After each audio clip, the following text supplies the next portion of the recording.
বাবা চিকেন এনেছে, তো চিকেনটা আজকে আমি বানাবো। ঠিক আছে, যত শর্টকাটে বানানো যায় সেইভাবে আজকে বানাবো। এখানে আমি পেঁয়াজ কুচি নিয়েছি আর টমেটো কুচি নিয়েছি, আর এখানে আমি টক দই নিয়েছি। ঠিক আছে, এর মধ্যে একটুখানি চিনি দিয়ে খুব ভালো করে এটা ফেটিয়ে নেব। আর এখানে গোটা জিরে, গোটা শুকনো লঙ্কা, আদা, রসুন পেস্ট করে নিয়েছি। তো আজকে একদম ফাঁকিবাজি চিকেন বানাবো। তো সব কিছু দিয়ে এখন আমি ম্যারিনেট করবো এটা খুব ভালো করে।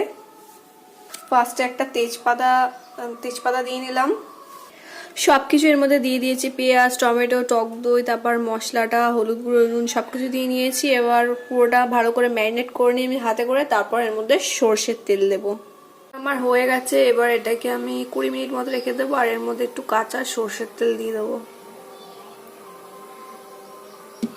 এবার এটাকে আমি চাপা দিয়ে 20 মিনিট রেখে দেবো। দিয়ে দিয়েছি আর তেল গরম হয়ে গেছে, আমি এর মধ্যে গোটা জিরেও দিয়ে দিয়েছি। এবার চিকেনটার মধ্যে দিয়ে দেবো। এবার এটাকে আমি কষাবো, আর আজকে আমি জল দেব না, পুরোটা দইয়ে রান্না করব। তো চলো হয়ে যাক, তারপর তোমাদের আবার দেখাচ্ছি। আধা ঘন্টা ধরে আমি কষাচ্ছি, আর ও কি কালার! তো আর একটু কষানো হলে নামিয়ে ফেলবো আমি। মোটামুটি সিদ্ধ হয়ে গেছে মাংস, গরম মশলা দিয়ে নামিয়ে ফেলবো।